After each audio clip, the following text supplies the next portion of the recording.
안녕하세요. 바른투자 커뮤니티 멘토를 맡고 있는 이발톡톡입니다.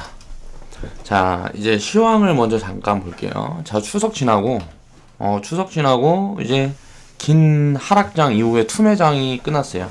하락장이 조정장. 이제 가는 중에 하락장은 조정장이라고 얘기를 합니다. 추세는 상방. 추세는 상방인데 하락장이 연결이 되면 그걸 이제 조정장이라고 얘기를 하고요. 자, 조정장이 6월, 7월, 8월이었어요. 자, 6월, 7월, 8월인데 IT는 경고했다. IT에만 자본이 자금이 몰리면서 6월달, 8월달에는 이제 조정장이었단 말이에요. 코스닥 지수가 많이 빠졌죠. 그리고 코스닥 지수가 좀 무너졌다 올라갔다 뭐 이렇게 반복을 했는데 종목별로는 굉장히 소외가 많이 되는 장이었어요. IT 섹터에만 돈이 몰렸으니까. IT하고 2차전지 그쪽에만 돈이 몰리고 그렇게 됐다가 지금 이제 판때기가 바뀌었어요. 이제 그동안 이렇게 소외됐던 것들이 자리를 잡아가는, 이제 자리를 잡기 위해서 슬슬 바닥을 다지고 있는 거고, IT랑 2차전지는 일단 꼭지를 잡았단 말이에요. 일단은 단기 꼭지예요. 그리고 반등이 어저께인가 그저께인가 나왔죠. 뭐 8% 9% 막 LNF 이런 거 올라가고 나머지 섹터들도 올라가고. 그리고 IT에서 제가 과거에 얘기했었던 테스라라는 종목이 있어요. 그 종목 같은 경우는 3D 랜드 쪽에 비중이 많기 때문에 쉽게 빠지지 않습니다. 다른 IT 같은 경우에는 이제 무너지기 시작할 거고, 테스 같은 종목은 좀 덜 무너지겠죠. 왜? 모멘텀이 살아있으니까. 일반 뭐 디램, 뭐 OLED 이쪽에는 이제 모멘텀이 거의 끝나간다고 보고 있어요, 저는. 개인적으로. 그거는 이제 내년에는 안 좋은 이야기가 굉장히 많이 나올 거기 때문에 실적이 어느 정도 받쳐준다 그러면 이제 박스권을 만들 거고, 박스권을 만들면서 이제 횡보를 이제 몇 년 할 거고, 1, 2년은 할 거라고 보고 있고, 이제 만약에, 실적이 안 좋아지는 부분들이 좀 이게 확대가 된다 그러면 이제 무너지겠죠. 무너지기 시작할 거예요. 근데 삼성전자하고 SK 하이닉스가 만약에 무너진다, 박스권을 안 만들고 위에서 놀지 않고 만약에 무너져 버린다, 큰 폭으로 뭐 30% 50% 빠져버린다, 그러면 이제 시장은 충격이 옵니다. 시장은 충격이 오는데 그렇게 되진 않을 가능성이 높아요. 그냥 지금 배팅을 못할 뿐이지. 그런 이야기를 계속 했었고, 이제 지금은 이제 바닥에서 가장 절대 저평가 있는 종목들은 자동차다. 절대 저평가. 나머지 종목들 실적 좀 나오고 하는 종목들은 저평가 구간에 있는 종목들이 많아요. 많은데 절대 저평가에 있는 종목들은 내수주하고 자동차밖에 없단 말이에요. 근데 내수주는 모멘텀이 없어. 그러니까 자동차를 보라는 거고, 통신 섹터도 지금 이제 저평가 구간이죠. 저평가 구간인데 이거는 이제 2018년 1년 정도 보면 될 것 같아요. 2018년도에 이제 상승을 크게 만들고 그리고 나서 한번 무너질 것 같아요. 그렇게 무너지는 동안에 이제 그 자리를 이제 또 자동차 섹터가 메울 거고, 그리고 이제 고평가가 확대되어 있는 종목들은 많이 무너지겠죠. 그리고 2019년도부터 이제 실적이 이제 터지기 시작할 거란 말이에요. 2019년부터.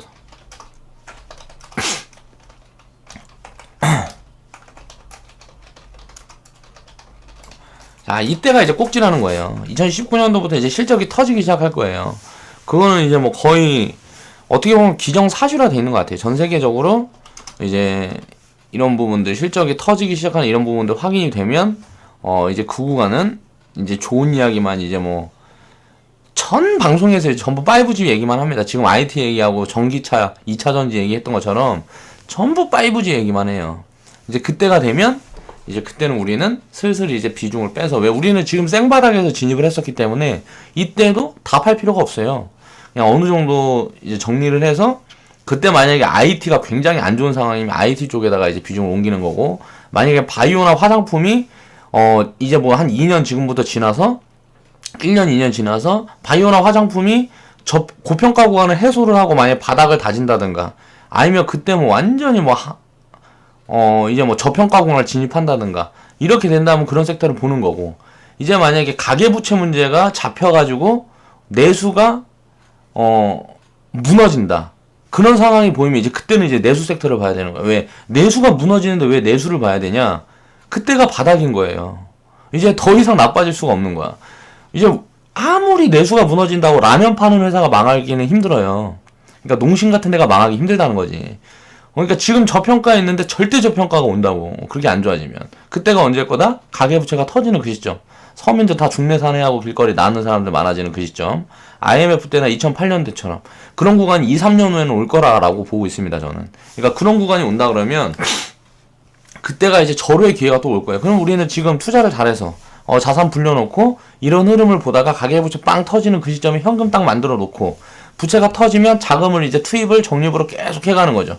그리고 나서 이제 바닥이 진짜 잡히면 이제 우리는 한 번 더 먹는 거예요. 그러면 2008년도에 그런 시점을 두 번만 반복해버리면 바로 자산가 반열에 올라갑니다. 그 기간이 지금부터 5년이에요. 투자는 그렇게 보고 하는 거지 짧게 보고 하는 게 아니란 말이에요. 그리고 지금 상황은 이제 대세 상승장은 아직 시작도 안 했다고 저는 생각을 하고 있어요. 2, 3년 후에 만약에 그렇게 무너진다 그러면 경제 버블이 온다거나 뭐가 무너지는 흐름이 나올 거란 말이에요. 그런 흐름이 나오면 이제 그때 무너지는 시점은 절호의 기회가 되겠지만 그 무너지는 시점이 길게는 안 가요. 한 6개월에서 한 8개월 간단 말이에요. 그 무너지는 시점에 엄청난 공포가 옵니다. 그 공포를 저는 2008년도에 경험을 해봤고 IMF 때는 그거보다 더 심했다 그래요. 그러니까 그런 공포 구간이 왔을 때 우리는 이제 대응을 하기 위해서 지금 자산을 좀 불려놓고 안정궤도에 올려놔야 되겠죠. 그리고 그때를 대비해서 금도 모아가야 되고. 자, 그러면 대세 상승장이 지금 시작도 안 했다. 지금 이제 우리가 주목을 뭘로 해야 되느냐? 이거에 대한 이야기는 꾸준히 하고 있고 계속 하고 있어요. 왜 내가 이런 이야기를 할까? 아무리 5G 얘기하고 자동차 얘기하고 지금 이제 내수주, 단기적으로 볼 건 내수주다. 왜 순환매가 안 돌아갔으니까. 내수주 쪽에 돌 거다. 일반 국내 제약주들. 그리고 무슨 뭐 음식료들. 지금 의류 섹터는 이제 시동 걸었어요. 그리고 한번 파동 나온 다음에 또 이제 한 3개월 뭐 이렇게 쉬어가겠죠. 내수 섹터는 모멘텀이 없기 때문에 크게 가긴 힘들어요. 제가 그래서 항상 얘기를 했죠. 10% 30%만 보자고 내수 섹터는. 지금 자리에서 그냥 안전한 구간이다. 10% 30%만 보고 만약에 대외 악재가 만약에 터지지 않으면 내려오기가 힘들고 지금 자리에서 빠지는 구간은 만약에 북한 거기서 뭐 트럼프가 이제 아시아 순환할 때 뭐 또 이제 뭐 미사일 발사하고 뭐하고 하면 시장이 충격을 받겠죠. 왜냐하면 지수가 바닥에서 반등을 많이 들어왔기 때문에 코스피 지수가 많이 올라가 있고 이렇게 올라가 있는 상황에서 대외 악재가 터지면 무조건 조정이 들어옵니다. 그것 때문에 현금 10%는 항상 갖고 있자. 그럼 이제 내수 섹터가 만약에 지금 전에 20% 30% 빠진다. 그럼 수익 구간을 10% 30% 보는 게 아니고 30% 50% 보는 거예요. 그 구간에서 이제 수익 구간이 30% 50% 보는 거예요. 왜 빠질 이유가 없는데 빠진 거니까. 근데 지금은 일단 가치 측면으로 봐도 한 30% 정도 올라가면 내수 섹터는 30% 정도 올라가면 저평가가 해소가 돼요. 그렇기 때문에 그 정도 보면 이제 다시 모멘텀이 없기 때문에 또 이제 눌리는 흐름을 반복할 거라는 거죠. 그래서 파동이고 차트고 모든 게 다 가치 측면으로 따라서 움직이기 때문에 그 사이에 있는 게 어떤 것 때문에 어떻게 따라가고 이런 부분을 우리는 분석을 하고 판단을 해야 돼요. 그렇기 때문에 주식 투자가 그렇게 쉽게만 한 건 아니죠. 근데 그런 모든 부분을 배제하고 장기적으로 좋을 거다. 이런 건 우리가 다 그릴 수 있다는 거죠. 그런 쪽에 분산을 해서 쫙 자산을 펴놓으면 내가 분석을 제대로 못한다 그래도 물론 수익률의 격차는 있겠지만 분석을 제대로 한 사람과 수익률의 격차는 있겠지만 손실을 보기는 힘들다는 거예요. 어렵다는 거죠. 5년 10년을 보면 주식 투자를 해서는 손실이라는 건 리스크가 거의 제로에 가깝다는 게 제 생각입니다. 여태까지 그렇게 투자를 해서 손실을 봤다는 거는 거의 불가능에 가까워요. 그렇게 장기적으로 보면 손실은 불가능에 거의 가깝다는 거죠.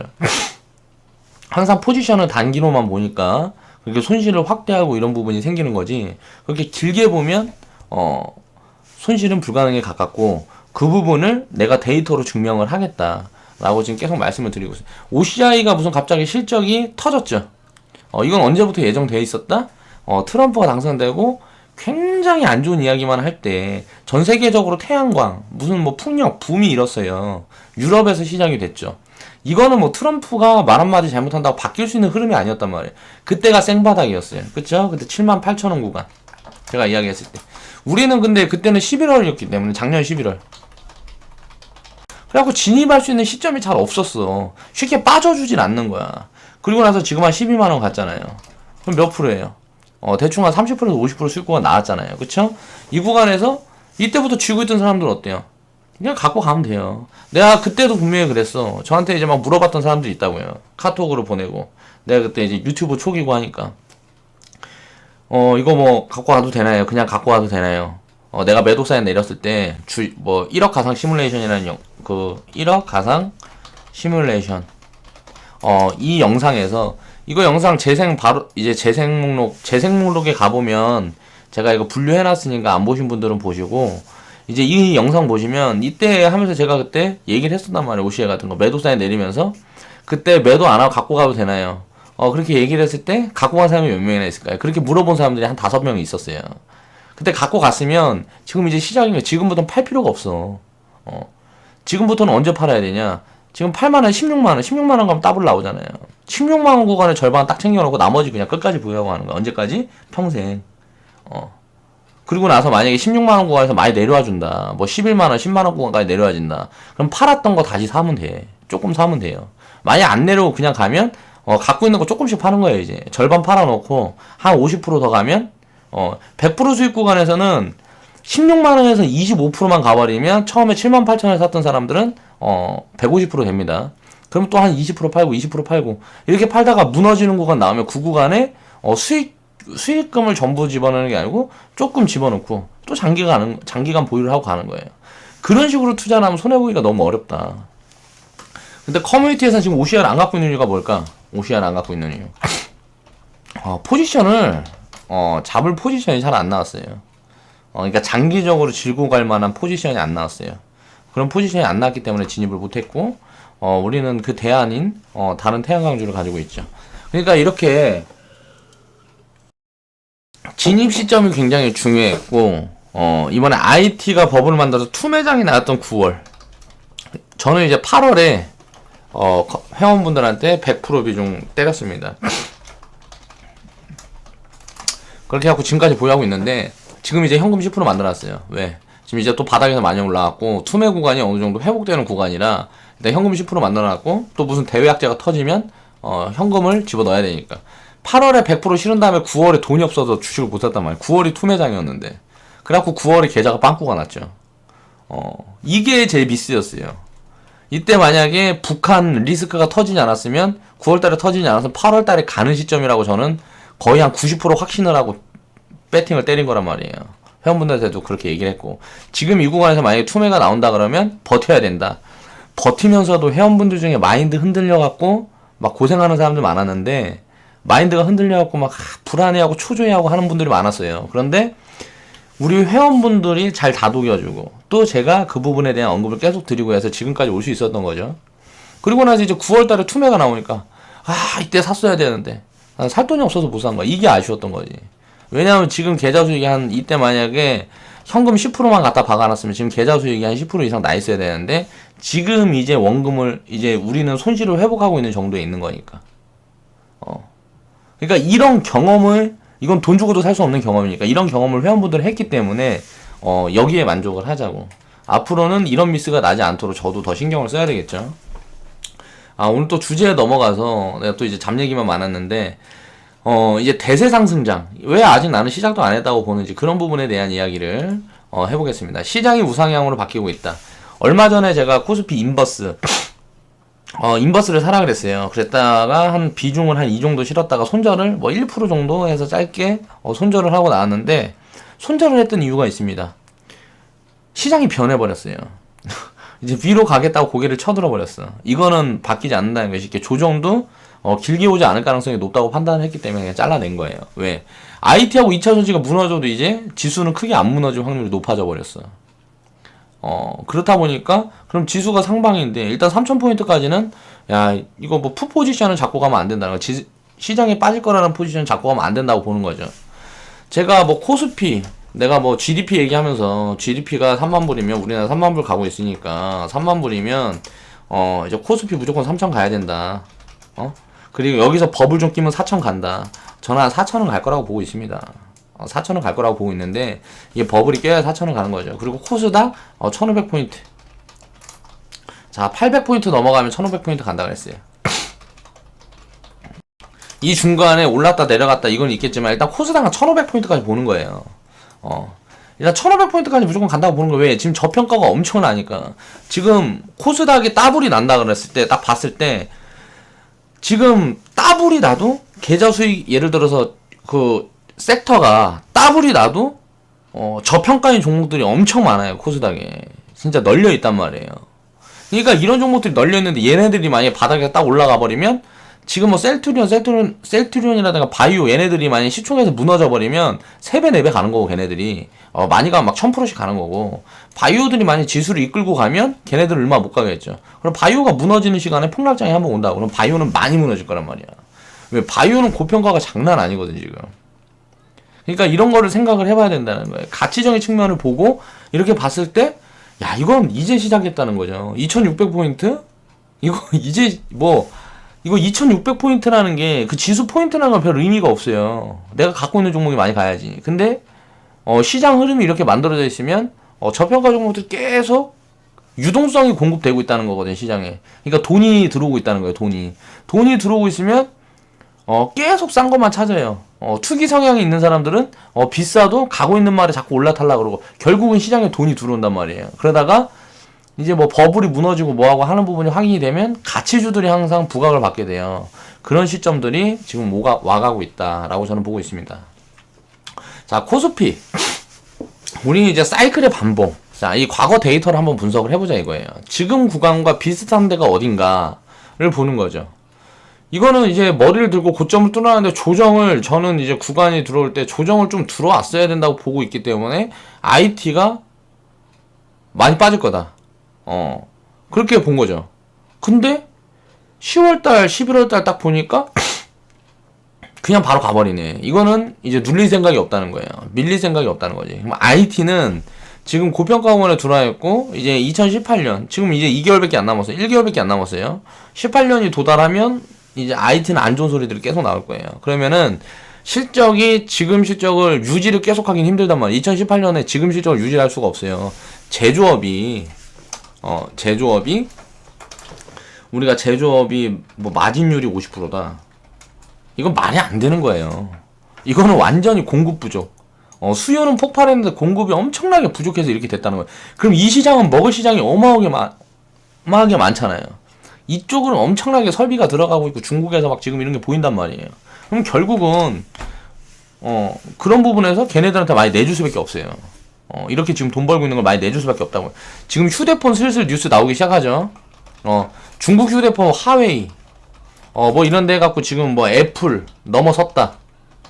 중국에서 뭐 매출 애플 넘어섰다. 삼성 중국에서 5위밖에 안 된다.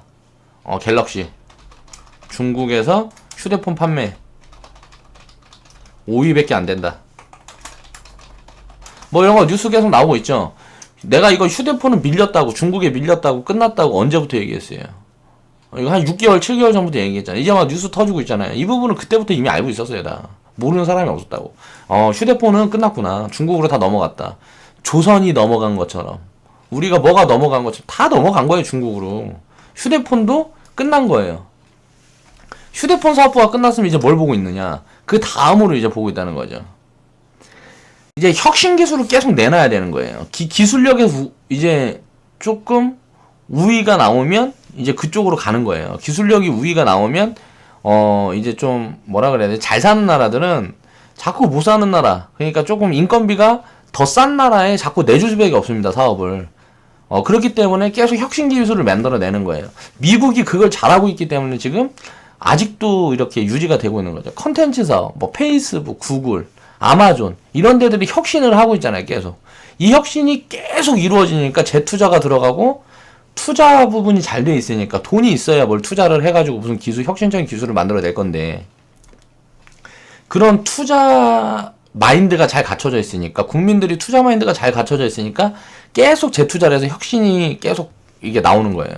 우리나라도 기업들은 이게 계속 재투자가 들어가고 있기 때문에 혁신 기업들 삼성전자 같은 데가 계속 혁신을 이루어내면서 지금 2만 원에서 300만 원까지 온 거란 말이에요. 삼성전자. 그럼 우리나라는 뭐 완전히 어떻게 보면 삼성공화국으로 만들어 버렸잖아요. 삼성이.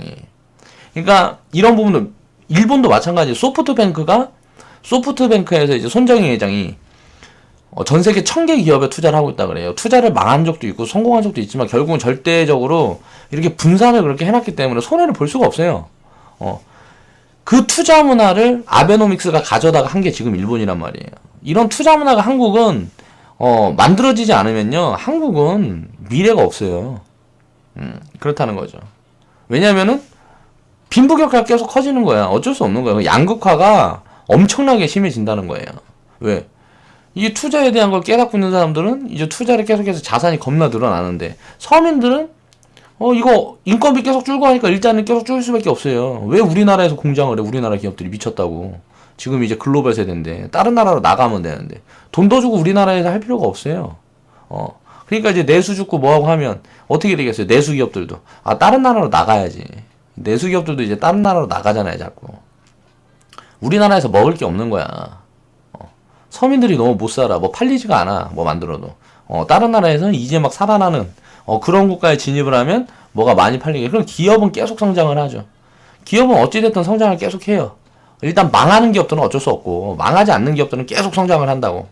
그런데 서민들은 계속 가난해요. 이게 나라가 기업이 잘 살아진다고, 나라에 가지고 있는 돈이 많다고 서민들이 잘 사는 게 아니에요. 서민들이 스스로 투자 인식이 박혀 있어야 서민들이 잘 살 수가 있는데, 그게 불가능한 거예요, 우리나라는. 교육부터가 잘못됐기 때문에. 그래서 우리가 제가 그 교육에 대한 부분에 대한 영상을 계속 올려드리고 있는 거잖아. 자, 코스피가 지금 비슷한 그림을 찾아보자 이거예요. 지금 어디까? 이때가 2008년 지나고 이게 2008년, 1998년 지나고, 이때가 언제야? 잠깐만요. 한번 봐야 되겠다. 이때 언제냐.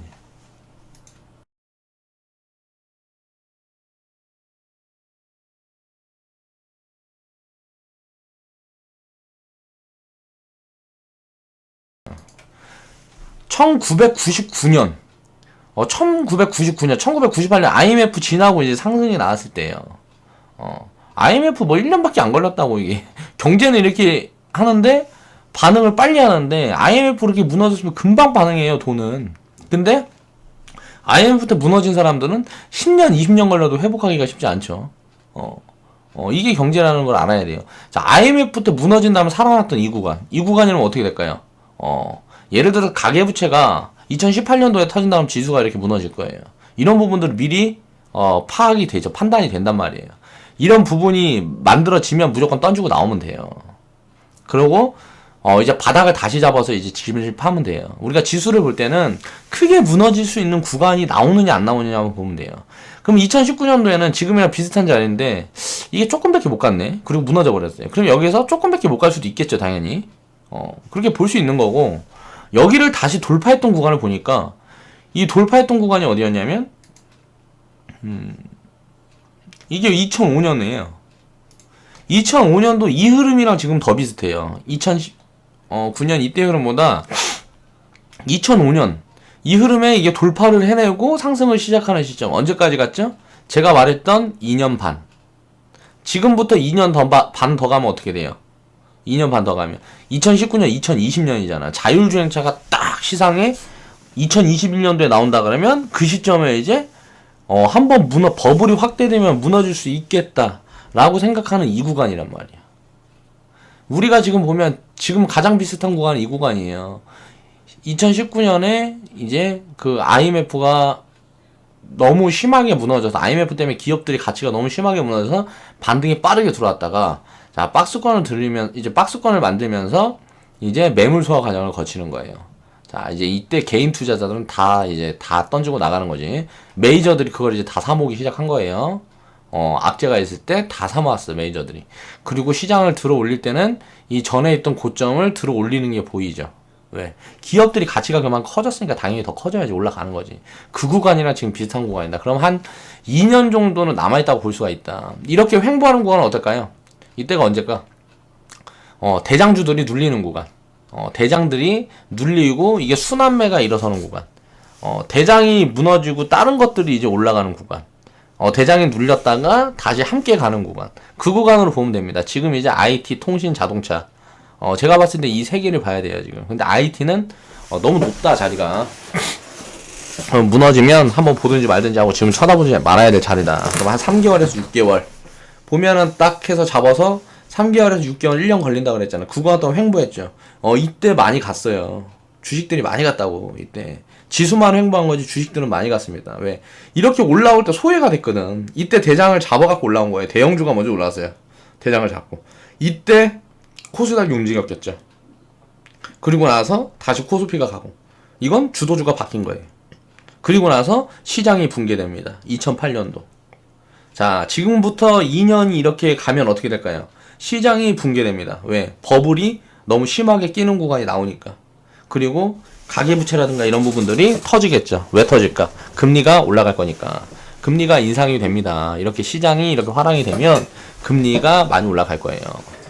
그럼 금리가 많이 올라가면 가계부채는 무조건 터지겠죠. 그러면 이게 우리나라 가계부채만 터지냐? 전 세계 부동산 같은 부분이 지금 보면은 다 고령화 추세로 이제 진입하고 있으니까 집들이 남아돌아요. 일본도 마찬가지죠. 일본이 먼저죠, 지금. 인구가 빠르게 줄고 있다 보니까 집이 남아돈단 말이에요.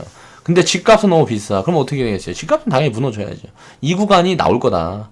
그리고 이렇게 무너지는 구간들이 나오면 이제 그때부터는 건설주 찾아봐야 될 것 같아요. 왜냐면 4차 산업은 건축비가 굉장히 싸지는 시점이 올 거라고 보고 있어요. 중국에서 지금 조립식 건물 그거 이제 시작한 거 막 일주일에 막 빌딩 세우고 막 일주일 만에 빌딩을 세워버리잖아요. 막 그런 부분에 대한 기술력들도 한 5년이면 만들어질 거고, 그리고 이제 뭐 보니까 뭐 3D 프린팅 건축 찾아보면 막 시멘트를 기계로 짭니다. 이렇게 짜가지고 유럽식 건물을 하루 만에 뭐 6개 만들고 막 그런데요.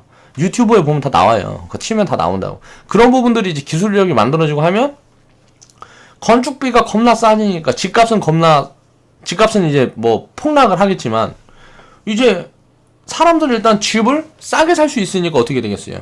부담이 줄어들 거 아니에요. 돈이 많이 남는단 말이야. 그때 뭐 빚이 망하는 사람들 다 망해야지. 빚 때문에 망하는 사람들 다 망한 다음에 망하면 어떻게 되겠어요? 은행 몇 개 파산하고 뭐 해갖고 돈 있던 것들 해갖고 빚 갚고 구조조정 겪고 뭐하고 하면 이제 그 다음에 일단 빚은 어떻게 청산이 되든지 나중에 갚든지 계속 그 부분에 대한 정책이 계속 나올 거 아니에요. 그리고 나서는 새로 이제 집 사고 하는 사람 지금 왜 내수가 왜 죽을까? 내수가 왜 죽을까를 생각해보면 집담보대출에 돈이 다 묶여 있어요. 그 빚 갚으려니까 돈을 쓸 돈이 없어. 국민들이 쓸 돈이 없다고. 저 같은 경우도 저야 뭐 좀 얘기가 다르긴 하지만 아무튼간 보면은 무슨 차도 담보를 뭐 부채로 사잖아요. 할부금 내야 되지. 집 할부 내야 되지. 집 돈 빌린 거 할부 내야 되지. 뭐 해야지. 내가 쓸 돈이 없다고. 생활비가 왜? 인건비는 고정돼 있는데 너무 그쪽으로 많이 가 있으니까. 은행이 망하는 시기가 올 거다. 이제 뭐 2금융, 4금융 얘네들만 망하고 지금 1금융권들은 다 살아남을지 모르겠어요. 2008년도를 겪었기 때문에 그래도 좀 어떻게 재무구조를 잘 갖춰놓은 은행들도 있어요. 그런 은행들이 많다고 보이고 이제 뭐 부실한 데들은 이제 망하겠죠. 그런 상황이 딱 펼쳐졌을 때 우리는 이제 그때 절호의 기회가 온 거예요. 난 이제 자산가로 진입할 수 있는 기회가 온 거예요. 그 스토리를 그리자 머릿속으로. IT가 무너지지 않고 박스권만 만든다면 이런 흐름이 예상이 된다는 거야. IT가 무너지면 이때처럼 될 거야. 이 파란 구간일 때. IT가 무너진다면 이런 흐름이 될 거고, IT가 무너지지 않고 박스권을 만들면 이런 흐름이 만들어질 거다. 전기차 이런 거는 솔직히 시총에 규모가 크지 않으니까 대장은 대장인데 시장을 주도하는 대장이었지만 규모가 크지 않아요. 삼성 SDI나 얘네들은 뭐 해갖고 전체 시총으로 봤을 때 규모가 크지 않단 말이에요. 삼성전자, SK 하이닉스만 개박살이 안 나면 돼요. 그러면 이런 흐름이 될 거예요. 그리고 만약에 삼성전자, SK 하이닉스가 개박살이 나면 이런 흐름이 만들어질 거다. 이런 걸 보면서 우리가 흐름을 유추를 해보면 되겠죠. 삼성전자, SK 하이닉스가 만약에 개박살이 나는데 지수가 이렇게 밀리지 않는다. 그럼 무조건 이렇게 가는 거고. 그러니까 이런 걸 대입을 해서 본다는 거예요. 지금 자리는 그래서 어디다? 이 자리다. 2005년도에 이제 상승을 했던 중반 구간. 그럼 지금부터 올랐던 자리만큼은 더 간다는 거죠. 2000포인트에서 지금 2600포인트 왔던 만큼은 더 간다고. 그럼 한 500포인트는 더 가면 3000포인트 달 거 아니에요. 3000포인트 구간에서는 이제 버블이 만약에 확대된다. 그러니까 우리가 닷컴 열풍 때처럼 4차 산업 버블이 확대되면 4000까지 갈 거고, 그거는 이제 여태까지 경험해보지 못한 장이죠. 시장 전체가 이제 뭐 거품이 생기는 거예요. 그렇게 될 희망 부분이 보이면 이제 우리는 일단 3000포인트부터는 빼야 되는 거야. 자산을 조금씩 빼서 이제 금 사놓고 땅 사놓고 뭐 이렇게 해야 된다는 거지. 그때까지는 이제 지금 예단하지 말자는 거죠. 이거는 쉽게 뭐 무너질 흐름이 아니라고 저는 보고 있습니다. 그리고 코스닥은 시작도 안 했죠. 지금 머리 들었잖아요. 이제 어때요? 상승 파동 나오고 눌렸다가 절반 구간 터치하고 다시 머리 들고 있어요. 고점 뚫어버리면 어떡해? 시세야. 이제 추세가 시작되는 거라고. 일단 뭐 1000포인트까지 그냥 가겠죠. 그리고 나서 눌렸다 1500포인트 가든지 뭐 제가 봤을 때 한 1500포인트까지는 보고 있습니다. 코스닥은. 왜냐면 그때가 딱 자리 측면으로도 그렇고 가치적으로도 기업 분석을 다 해보면 따블 시간 다 나야 돼요. 바닥에 있는 것들은. 그럼 그렇게 해서 다 올라온다고 봤을 때 이제 변수는 바이오가 만약 이끌어버리면 1500포인트까지 가는 거고, 바이오가 만약에 무너져버리면 한 1000포인트? 800포인트에서 900포인트? 그 구간에서 이제 저항을 만나겠죠. 그 구간이 장기 저항이에요. 그러니까 그 구간을 보는 거고, 이제 700포인트는 이제 뭐 시작한 거예요, 아직. 이제 시작한 거란 말이에요. 그게 이제 이렇게 툭 드러났어요. 제가 이때 계속 얘기했잖아요. 우리가 2월이니까 이때 시작했잖아, 코스닥. 그럼 어때요? 이때 시작해갖고 지금부터 우리가 커뮤니티를 이때 시작했다고. 이렇게 장기적으로 보면 얼마나 좋은 시기에 시작했어. 이제 뭐 아직 시작도 안 했잖아요. 지금 움직이지도 않았어, 지수가. 그쵸? 이게 움직이면 어떻게 될까? 상상하던 그 이상을 경험하게 될 거다. 자, 코스피는 버블 확대 국면이라고 보입니다, 지금. 코스피 시장은 개인적으로 버블이 시작되는 초입 구간이라고 저는 보고 있어요. 왜냐면 IT, 그러니까 시장을 주도했던 주도주들이 지금 싸지 않아요. 지금 제 관점으로는. 이제 이게 시기가 지나가요. 뭐 6개월이고 지나가면 분기별 실적이 이제 기업에 입혀주고 뭐하고 하면 그때 이제 평가가 다시 되잖아요. PBR이고 PER이고 평가가 다시 된단 말이에요. 기업 자산 규모로. 그럼 지금 당장 구간에는 이게 뭐 싸지가 않다고. 지금 당장은 6개월 지나서 싸더라도 지금 싸지가 않다고. 그리고 6개월 있다가 싸지면 이제 그때부터 이제 매력이 생기는 거고, 이게 뭐 실적이 좀 둔화되고 뭐 이런 부분들이 보이면서 만약 주가가 또 좀 더 가버린다. 뭐 1, 20%라도 더 가버린다. 그러면 이제 계속 거품이란 말이에요. 삼성전자가 막 PBR이 10배 막 이렇게 되기는 어렵다고 봐요, 저는 개인적으로. 삼성전자가 PBR이 10배 돼버리면 주가가 1500만원 가야 되거든. 지금 PBR이 한 이 정도 되니까 삼성전자가 PBR이 무슨 6배 이렇게 돼버리면 1000만원 가야 돼요, 삼성전자 주가가. 그렇게 되기는 힘들다고 보는 거죠. 그럼 이게 저평가 구간은 만들어지면 삼성전자 같은 경우는 사실 뭐 삼성전자가 망하면 우리나라 흔들리겠죠, 나라가. 그러니까 그렇게 돼서도 안 되는 거고, 그렇게 되지는 않을 거라고 보고, 휴대폰 사업부는 이제 좀 무너지는 흐름이 보이면서 좀 내려올 거라고 보고 있어요, 많이. 그러니까 우리가 현대차가, 그리고 뭐 우리 현대중공업이, 그러니까 조선이고 뭐 자동차고 다 보면 어떻게 보면 중국에 많이 뺏겼잖아요. 이제 삼성전자 차례가 온 거예요. 삼성전자도 이제 중국에 이제 많은 걸 내줘야 될 때 그런 시점이 지금 온 거죠. 그러면 이제 삼성전자 얘네가 무너지고 이제 SK나 뭐 현대 같은 애들, LG 그런 애들이 이제 올라오겠죠. 그런 기업들이 이제 올라오면서 이 부의 격차가 맞춰지는 거야. 삼성전자가 독주했다 그러면 삼성 계열이 독주를 했어요, 대기업 중에. SK, LG, 현대가 이제 올라오면서 이 이제 괴리를 맞춰가는 거죠. 그런 부분들이 왜 산업 구조가 다르니까 그렇게 만들어질 거라고 보고 있고, 이제 세계 증시의 밸류에이션을 지금 비교를 많이 해요. 근데 전 세계 증시가 지금 버블이 상당히 껴있다고 저는 개인적으로 생각을 하고 있습니다. 근데 우리나라 증시는 지금 버블이 안 낀 거예요. 그러니까 이 버블이 확대가 되면 이제 우리나라 증시도 고평가, 전 세계 증시도 고평가인 거예요. 그러니까 그 부분이 되면 무너지겠죠. 시장은 무너져요. 버블이 확대되면 언젠가 무너진다는 거예요. 언제 무너지냐면 더 이상 이제 자금이 유입이 안 되면 무너져요. 그걸 이제 유동성이라 그러는데, 전 세계의 주식 시장에 예를 들어 투자 자산이란 말이에요. 그 투자 자산들이 더 이상 유입이 되지 않으면 증시는 무너져요. 증시가 무너지면 어떻게 될까요? 이제 기업들이 재무 구조가 좋지 않은 기업들이 많이 망해 나간단 말이에요. 그러면서 이제 걸러지는 거예요. 왜냐면은 재무 구조가 안 좋으면 지금 당장 이자를 갚지 못하고 뭐 하면 자산 매각을 하고 처분을 해야 되는데, 그걸 어떻게 해결하려면 유상증자를 하고 뭐하고 해야 되는데, 이제 투자 자산이 말라버리면 이제 유상증자에 누가 참여도 안 해. 뭐 그런 구간들이 온단 말이야, 버블이 확대가 되면. 그러면 이제 망할 때는 망하고, 어떻게 대기업에서 투자 유치를 받는다든가 해서 재정 상태가 괜찮아지는 기업들은 다시 살아나고, 무슨 대기업들은 이제 규모를 줄이죠. 막 구조 조정하고, 일단 왜 지금 만약에 계속 흑자를 많이 내고 있어서 막 직원 채용도 많이 하고 뭐하고 했는데, 그 부분들이 힘들어지면 일단 많이 잘라내는 거예요. 사람들을 많이 잘라내는 거예요. 돈 들어갈 거를 많이 잘라내는 거야. 그 사람도 죽든지 말든지. 그러면 인원 감축되고 뭐하고 하게 되면 기업은 이제 지출이 줄어드니까 돈을 적게 벌어도 이제 흑자를 유지한다든가 아니면 적자를 줄일 수가 있겠죠. 대기업은 그게 돼요. 근데 중소기업은 사업이 한쪽으로 치우쳐져 있기 때문에 많이 망합니다, 이 분기 현상이 오면. 그래서 이럴 때는 진짜 가치주만 모아야 돼요. 그런 시기가 2, 3년 후에 올 거다. 그리고 2, 3년 후에 안 오고 당장 온다 그러면은 문제가 되겠지만 당장은 올 리가 별로 없죠. 왜? 금리가 낮으니까. 그리고 이제 세계 증시가 무너질 때 미국 증시가 한 50% 무너지면 한국 증시는 한 30% 무너질 거예요. 왜? 들어올랐으니까. 미국 증시가 70% 무너지면 한국 증시는 50% 무너지겠죠. 이런 구간이 계속 반복이 돼요. 전 세계가 이제는 하나로 뭉쳐갖고 움직인단 말이에요. 더 비싼 데는 많이, 그리스, 제가 이야기했던 그리스, 브라질, 이런 데 폭등하는 데가 왜 폭등할 것 같아요? 딴 데보다 많이 싸니까 폭등하는 거란 말이에요. 딴 데는 많이 비싸니까 뭐 사상 최대 뭐 해갖고 또 달성했다 뭐 했다 그래도 그 구간에서 오른 거 보면 찔끔 올랐어요. 찔끔 오른 것도 아니라고. 근데 막 그리스 같은 데는 생바닥에 있으니까 막 겁나 올라가는 거예요. 왜? 인건비 싸고 뭐하고 하니까 유동성이 공급이 되는 거야. 인건비 싸니까 이제 기업들 막 들어가고. 예를 들어서 물가가 싸요. 인건비가 싸니까 물가도 쌀 거 아니야. 물가 싸니까 어때요? 그리스는 이제 그걸로 먹고 사는 나라인데, 그 뭐야, 관광 이걸로 먹고 사는 나라인데, 관광 갈 때 겁나 가는 거지. 유럽 가면 무조건 그리스 가는 거예요. 왜? 싸니까.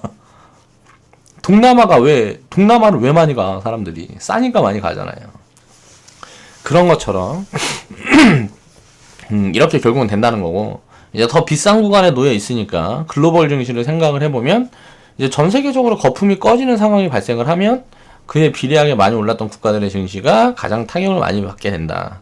그러니까 증시가 너무 많이 올라간다고 좋은 게 아니라는 거죠. 그것도 이제 단기 성향인 거예요. 우리는 5년, 10년, 20년, 30년 투자를 한다고 봤을 때 많이 올라가면, 너무 우리가 생각했던 것보다 많이 올라가면 주식 비중을 확 줄여버리면 돼요. 그리고 이게 지금처럼 너무 저평가다. 지금 완전 코스닥은 생바닥이 진짜 전 세계에서 거의 제일 저평가라고 봐요. 전 개인적으로. 그러면 야, 이런 거는 그냥 일단 배팅해야죠. 너무 싸니까. 그러니까 이렇게 많이 버블이 확대되는 건 나중 일이고, 이거는 지금 걱정할 필요가 없다는 거예요. 이게 버블이 꺼진다 그래도, 내가 대응이 조금 미스가 있다 그래도 어떻게든 6개월만 견디면 무조건 돌아서요. 내가 6개월 이상의 폭락장이 연출되는 걸 본 적이 없고, 전 세계 증시를 다 비교 분석을 해도 역사적으로 있어 본 적이 없어요. 그리고 있을 수가 없는 이유를 알았어요. 경제가 붕괴가 되면 이제 망하는 사람들이 많이 나오고, 그 망하는 사람들이 다 그걸 어떻게 떠안아요. 그러니까 우리가 보면 뭐 기업 같은 데도 보면 총알바지를 만들잖아요. 누구 뭐 하나 잘못했다 그러면 정치인들도 마찬가지고 얘한테 다 몰아갖고 내보내는 거예요. 검찰에서도 그러잖아. 무슨 비리 터지고 뭐하고 하면 누군가 독박 쓰고 나가잖아요. 그런 것처럼 경제가 무너지면 서민들이 그 독박을 다 뒤집어 써요. 그리고 나서 서민들이 쫙 망하면 이제 다시 경기는 일어서는 거예요. 왜? 서민들이 쫄딱 망했으니까 어떻게 해요? 그 전에는 먹고 살만하고 그래도 아무리 힘들다 그래도 하루에 3끼 먹고 뭐하고 했으니까. 그런데 이제 뭐 다 망해버렸어, 서민들이. 그리고 일단 목 매달고 죽을 사람들 다 죽고, 그리고 이제 살라는 사람들 어떻게 해요? 이제 정신을 바짝 차리는 거지. 그 전에 했던 거 이제 주머니 꽁꽁 싸매고 뒤지게 일하고, 그러면 인건비 싸졌으니까 그 사람들 부려서 또 돈을 많이 버는 거예요. 이게 경제 원리라는 거예요. 굉장히 더럽죠. 그러니까 이걸 깨우치고 있어야 돼요. 내가 그런 취급을 당하지 않으려면. 자, IMF 때처럼 2008년 금융위기 때처럼 항상 경제 폭락은 예정된 수순을 밟아 진행이 된다. 근데 이 10년 법칙이라는 게 있었는데 1998년 8년 이제 IMF가 있었죠. 그리고 나서 2008년 금융위기. 이게 전 세계적인 뭐 리먼 사태로 인한 금융위기가 있었어요. 그러면 2018년이야, 내년에. 그럼 10년 주기설로, 야, 지금 오겠는데? 근데 보니까, 이거 왔을 때는 보니까 다른 부분이 생겼어요. 이때는, 2006년, 뭐 2005년부터, 1998년도에는, 뭐 1995년, 96년부터, 이게 금리가 겁나 좋았다고요. 뭐 7%, 8%대, 막 이때는 막 20%대 막 이랬어요. IMF 때는 20%대 막 이랬대요. 근데 지금 금리가 어때요? 2018년에 금리가 1.25%. 이게 학습이 된 거야. 20년을 겪으면서 학습이 됐어. 자, 변한 거지. 금리가 지금 이렇게 낮으면은 무너지기가 힘들다는 거예요. 제 관점에서.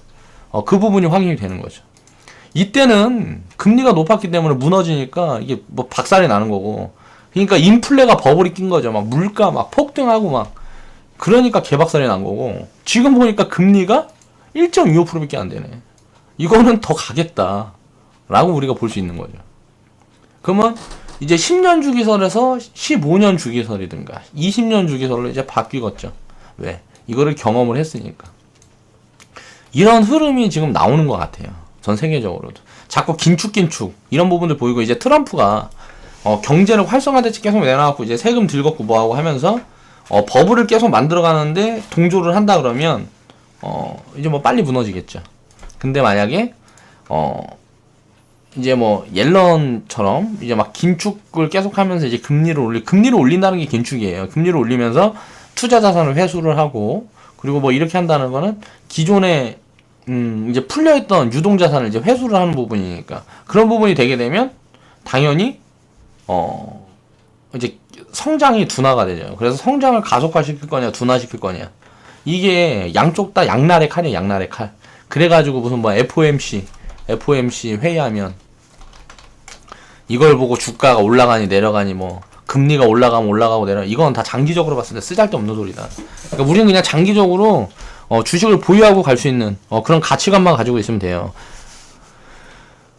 그러니까 지금 일단 시장이 그렇게 좋다고 보고 있는 거고, 코스닥은 지금 세계에서 가장 싼 수준의 저평가 종목들로 넘쳐난다고 저는 보고 있습니다. 코스닥 시총 상위주들은 70%가 바이오 섹터예요. 그렇다 보니까 바이오 섹터만 거품이 껴있고 굉장히 싸요. 나머지들은 바이오 섹터만 거품이 껴있고 나머지는 굉장히 싸다. 자, 바이오의 거품이 코스닥을 지탱하고 있는 건데, 지금 지수가 바이오를 빼면 지금 코스닥 지수가 한 620포인트, 600포인트 초반으로 볼 수 있어요. 630포인트, 600포인트 초반으로 볼 수 있어요. 바이오를 뺀다면 코스닥 지금 지수는 그러면 거의 한 20%가 넘어가죠. 바이오 섹터가 20%, 30% 가까이 되는 거죠.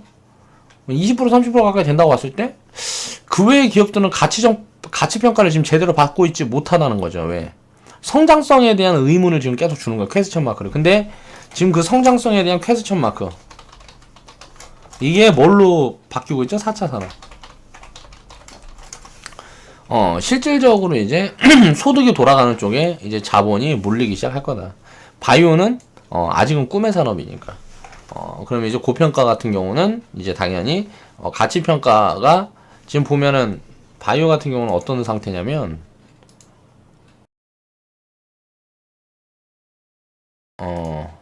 바이오를 볼게요. 바이오가 보면 바이오 가치가 이렇게 가고 있어요. 뭐 셀트리온 같은 거, 한미약품 같은 거 지금 실적이 계속 늘어나고 잘 가고 있으니까 바이오 이제 실적을 만들어내는 이제 현실, 이제 그동안은 기대감이었으면 이제는 실적이 나오기 시작하는 그런 흐름이란 말이야. 이렇게 내려가서 이런 게 정상적인 흐름이란 말이야. 이런 게 이렇게 갖고 뭐 이렇게 왔다 갔다 하는 게 정상적인 흐름이에요. 이런 게 이제 정상적인 흐름인데, 이렇게 가는 게 아니고 지금 바이오가 어떻게 가고 있냐면, 바이오는 지금 이렇게 가서 이렇게 가서 이거 왜 이렇게 지저분해.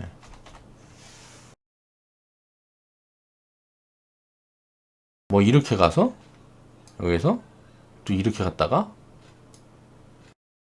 뭐 계속 이렇게 위로만 가고 있어요. 이렇게 위로만. 바이오가 지금 이렇게만 가고 있다고. 이 자리에요, 바이오. 그러면 이게 나중에 꺼지면 어떻게 되겠어요? 이게 나중에 꺼지면 어떻게 되겠어? 에이, 이렇게 무너지는 거지, 이제. 그럼 우리는 어디서 사야 된다? 이때가 기다려서 이때 사야 된다는 거예요. 이때가 맞는 거예요. 이때 진입을 해야 돼요. 그러고 나서 여기서 더 빠지든지 말든지 계속 사면 되지. 그럼 어떻게 해서 나중에는 이제 이렇게 올라가겠지 또. 가치를 따라서 간다고. 근데 지금 바이오가 이 구간에 있다고. 그러니까 이거는 제가 이거 살라 그래도, 시장이 만약에 이쪽으로 간다 그래도 이거는 투자가 아닌 거야. 이건 안 되겠다. 이건 투자가 아니다. 내가 예를 들어서 바이오로 수익을 볼 수 있다 그래도 이렇게 고평가되어 있는 거는, 물론 그 중에도 고평가가 안 된 종목들도 있으니까, 이렇게 고평가된 것들은 야, 이거는 아니다 라는 생각이 든 거죠. 그래서 이제 바이오 셀트리온 헬스케어를 편입을 하려고 그러다가 야, 이거 버리고 갑니다. 그리고 얘기를 했던 거예요. 우리 커뮤니티 회원분들한테도. 자, 이제 주식은 이렇게 길게 보면 가치에 따라서 움직이게 돼요. 이건 어쩔 수가 없어요. 왜? 우리가 1,000원짜리를 10만원에 산 걸 알게 돼. 이게 20만원 간대더라. 그래서 10만원에 산 거란 말이야. 1,000원짜리를 20만원 간다더라. 그래갖고 10만원에 샀는데 이게 갑자기 3만원이 돼버리고 5만원이 돼버리면, 야, 지금 1,000원짜리에서 가치가 한 3,000원밖에 안 되는데, 그럼 무너져 버리는 거예요. 왜? 사는 사람 없고 전부 팔라는 사람밖에 없어 버리는 거야. 그러니까 금방 죽어버린다고. 이게 한번 무너지기 시작하면 정말 무서워요. 그러니까 그런 거를 생각해 보면 이거는 바이오가 그렇게 될 가능성이 있으니까 굉장히 위험하죠. 고리스크, 고수익은 고리스크, 그렇죠. 그러니까 바이오 섹터는 잘 추려서 이제 해야 된다고 생각을 하는 거고, 그러니까 내가 어느 정도 주식 투자에 자신이 없으면 쳐다보지 마세요. 바이오는. 바이오 말고도 뭐 좋은 거 많은데 뭐 하려고 그거예요. 자, 그렇다고 생각하고 이제 역사가 증명을 하고 있어요, 이거는. 그리고 가치주 장세는 항상 가장 어두울 때 빛을 발한다. 지금이 가장 어두울 때는 아니죠. 근데 종목별로는 가장 어두운 구간에 와 있는 종목들이 굉장히 많다, 지금. 그만큼 저평가받고 있으니까. 시장의 흐름을 무시하고 대항할 수는 없는데, 가치를 우선해서 장기적인 안목으로 기업과 동업한다는 마음으로 저축을 하게 되면 미래는 밝을 것이다 라는 이야기고, 지금 파동을 이해하자. 제가 파동에 대한 이야기 계속 하고 있어요. 시장의 가치가 이렇게 간다고 봤을 때 볼게요.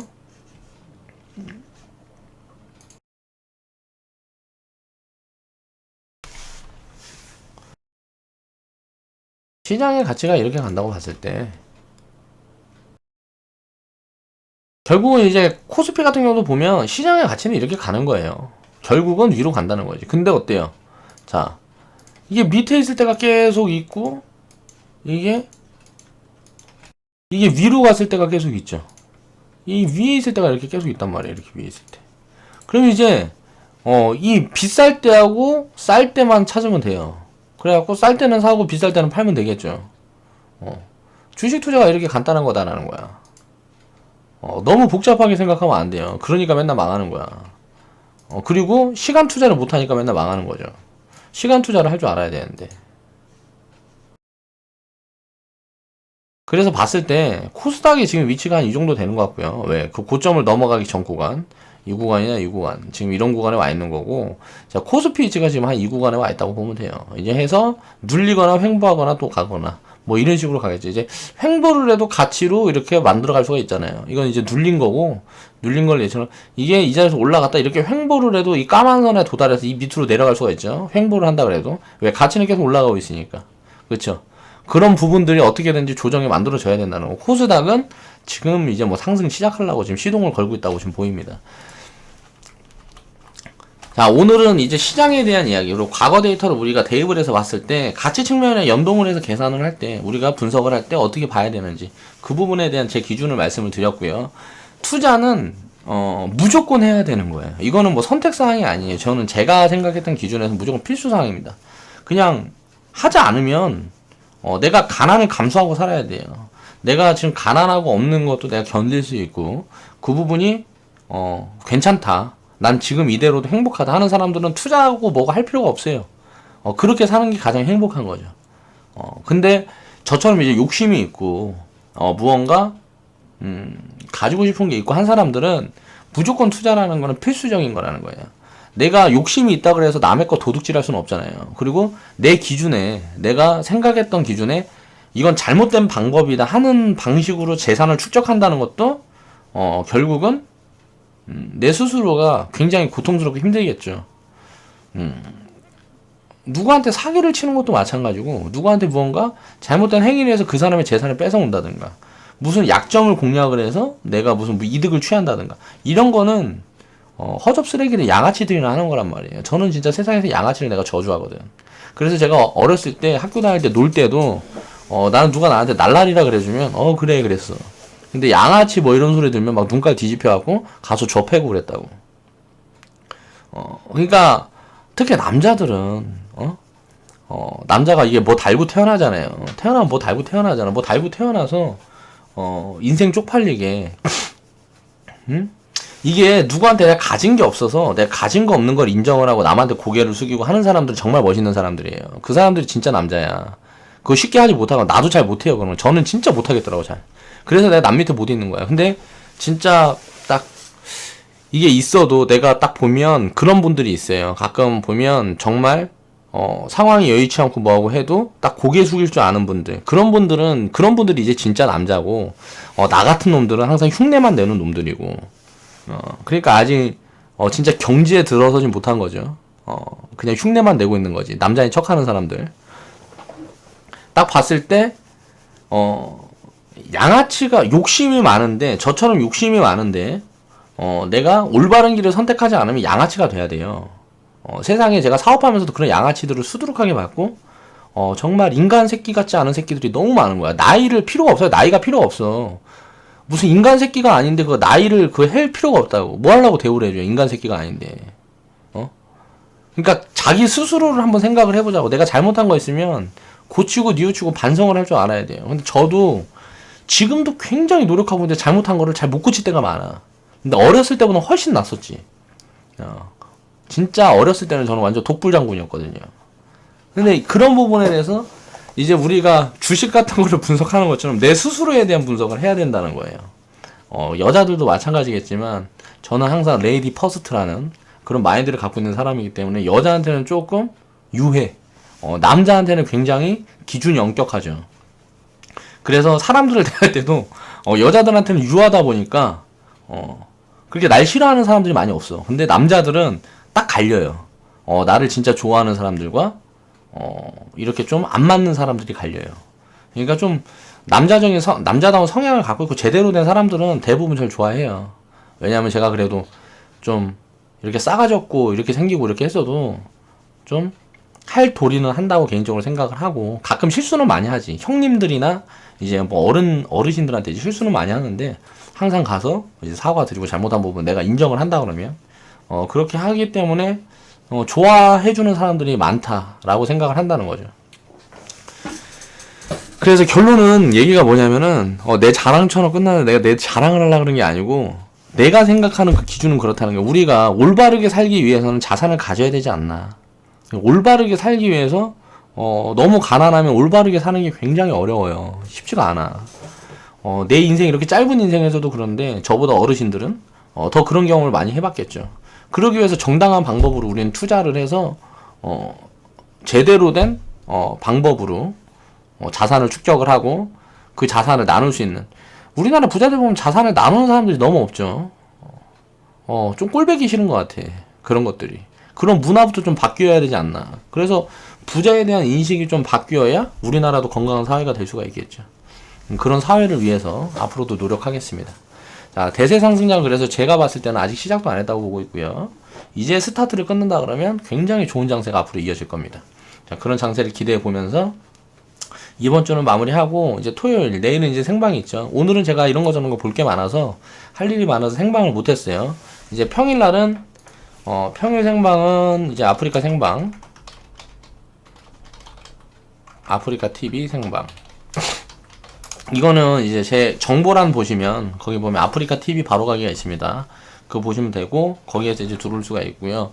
평일날은 이제 오전 10시 30분부터 오전 10시 30분부터 이제 오후 2시까지 하는데, 이제 점심시간 빼고 뭐하고 하면 그렇게 방송시간이 많지는 않아요. 그리고 주말에는 토요일날은 오후 7시부터 오후 10시까지 합니다.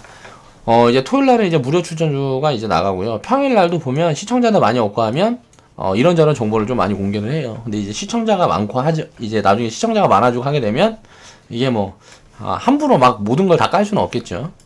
그리고 이제 토요일날 같은 경우는 이제 좀 이런저런 종목 분석이라든가 그런 거 해갖고 좀 투자에 하면서 내 생각을 좀 들어보고 싶으신 분들, 자기가 보유하고 있는 종목들이라든가 또 아니면 이제 매수하고 싶은 종목도, 사실 저는 보유하고 있는 종목도 보는 것보다 매수하고 싶어서 물어보는 종목들이 더 좋아요.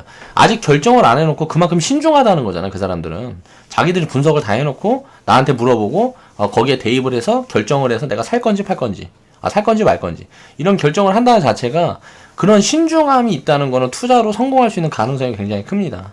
함부로 질러놓고 좋은 얘기 해줬으면 해서 물어보는 사람들, 그런 사람들 사실 답 없는 경우가 많은데, 처음에 그런 경우가 굉장히 많았는데 제가 요즘 보람을 느끼는 게 영상을 이렇게 계속 찍고 생방을 하고 뭐하고 하면서 이게 사람들 인식이 많이 좋아졌구나. 일단 내 시청자들은 제 유튜브 시청자들은 인식이 굉장히 좋아졌구나라는 걸 느끼면서 새로운 미래를 생각해보게 됐어요. 그러니까 오늘 영상은 아무튼 이 정도 마치고요. 내일 이제 생방에서 뵙고 다음 주에도 좋은 장이 이어질 것 같아요. 그러니까 지수는 사실 지금은 별로 상관이 없는 것 같아요. 종목별로 대응만 잘하면 수익을 낼 수 있는 장이다 라고 보고 있고, 이제 전에는 뭐 지수가 뭐 좋아봐야 필요가 없었어요. IT만 갔으니까. IT는 살 수도 없었고, 그 전에 사는 게 미친 짓거리고, 제가 봤을 때는, IT하고 2차 전지만 가고 나머지는 뭐 다 빠졌으니까, 이거는 뭐, 지수가 가든지 말든지 의미가 없는 장이었다. 근데 지금은 이제 장이 완전히 바뀌었잖아요. 지금부터는 수익을 만들어 가야 될 장이다. 라고 보고 있고, 지수는 이제 폭락만 없으면, 큰 의미가 없는 장이니까, 계좌 잘 관리하셔서, 수익을 좀 많이 냈으면 좋겠습니다. 자, 그럼 다음 주를 준비를 하면서 오늘도 이만 마무리 할게요. 좌측 하단에 보시면 추천 마크 있고요. 광고 시청 좀 해주시고, 그리고 이제 내일 생방송에서 뵙겠습니다. 감사합니다.